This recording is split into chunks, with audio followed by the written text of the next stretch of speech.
आपल्या पक्षाचे प्रवक्ते जे आहेत हनुमंत पवार यांना मारहाण करण्याचा व्हिडिओ व्हायरल झाला आहे. मात्र अजूनही आरोपींना अटक नाही. पुढची भूमिका काय असणार आहे? नहीं, पुढची भूमिका ही आमची आक्रमक कांग्रेस में कहीं घमासान दिख रही है। नहीं नहीं, क्या कोई महाविकास कोई आघाड़ी टूटने वाली है? कोई घमासान नहीं है. हमारी 3 दल है. हम त्यावर येत आहे आणि गेल्या जिल्ह्यात 10 महिन्यामध्ये 1125 महिला आणि मुली बेपत्ता झाल्याची धक्कादायक आकडेवारी समोर आलेली आहे. 12 जिल्हा परिषदच्या निवडणुका थांबलेल्या आहेत. आपल्याला काय वाटतं की यामागे काही राजकारण आहे का? निवडणुका होणं देण्याच्या मागे तर जरूर ज्या 5 वर्ष झालेले आहे तिथं सरपंचांनाच प्रशासक म्हणून नियुक्त केले आहे. साईड बॉम्ब पद्धतीने अजितदादांची हत्या झाली आहे का असा प्रश्न अमोल मिटकर यांनी उपस्थित केला आहे. अनेक प्रश्न उपस्थित होत आहे. या सर्व प्रश्नांचं कुठेही समाधान करणारं उत्तर अथवा तपास हा पुढे जात नाही. हे दुर्दैव आहे. आता जवळपास 1 महिना होत आलाय, मात्र अद्यापपर्यंत ब्लॅक बॉक्सच्या अनुषंगानं किंवा इतर अनुषंगानं जी काही चर्चा आहे ती थांबत नाही. सर्व उपस्थित केलेले ज्या शंका आहेत ह्या तंत्रशुद्ध आहेत, स्वाभाविक स्वरूपाच्या आहेत. त्यामुळे आता सुप्रीम कोर्टाच्या देखरेखीतच कुठेतरी तपास पुढे गेला पाहिजे अशी एक परिस्थिती निर्माण झालेली आहे. मध्ये गडबाजी पायास मिळाली काँग्रेस. सांगली महानगरपालिकेतही काँग्रेसची गडबाजी पायास. चंद्रपूरमध्ये 27 नगरसेवक एक संघ स्वरूपामध्ये आम्ही आहोत.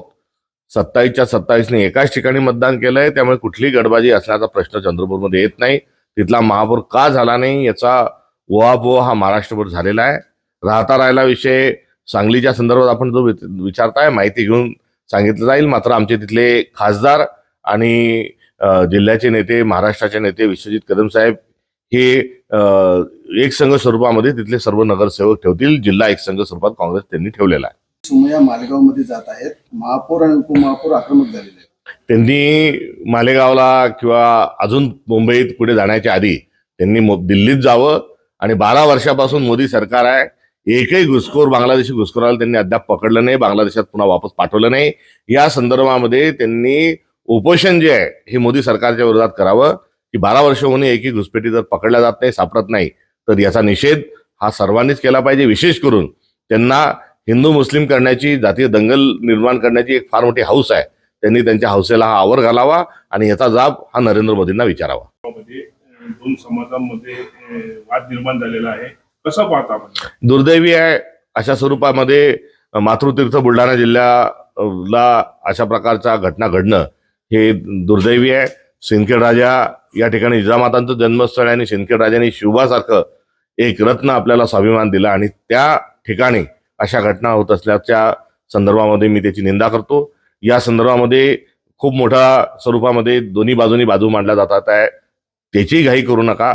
तर याला कायद्याचं काम करू द्या, पोलीस प्रशासनाचं काम करू द्या.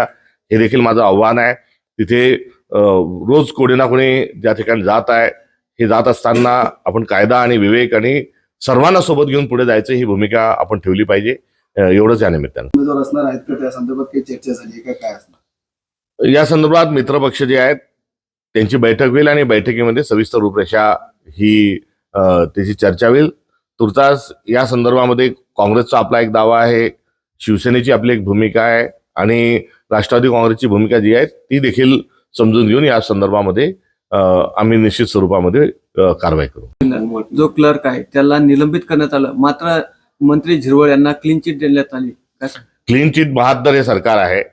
यांनी याच्या आधी क्लीन चिट वाटपाचा एक कार्यक्रम मोठ्या प्रमाणावर केलेला आहे.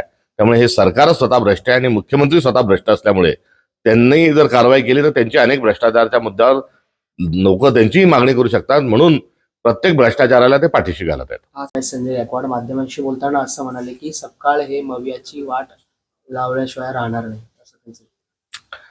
त्यांना वक्तव्य करण्याची सवय आहे. त्यामुळे मी मागे म्हटलं होतं की जोंधळ्याचा खेळ खेळण्यामध्ये आणि नाग्या मुरळीचा जो पार्श्वभूमी त्या अनुषंगानं ते काही करमणुकीचे वक्तव्य हे करत असतात.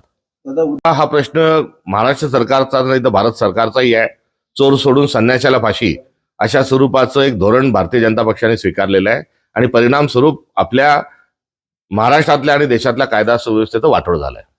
अपघात झालाय ज्यामध्ये या खासगी विमानातील 7 जणांचा मृत्यू झाल्याची माहिती आहे. या संदर्भात तपास होऊन चौकशी ही ताबडतोबीने झाली पाहिजे आणि बारामतीच्या विमान अपघाताचा आणि तिथल्या अपघातामध्ये काही सारथम्य आहे का हे देखील तपासून बघितलं पाहिजे. शंकराचार्यांवर पोस्कोचा गुन्हा दाखल झाला. तपास, योग्य तपास झाला पाहिजे. आता पार्थ पवार हे नेतृत्व करणार आहे, त्यांच्या नावावर शिक्कामोर्तब झालं. तो त्यांचा पक्षाचा अंतर्गत विषय आहे.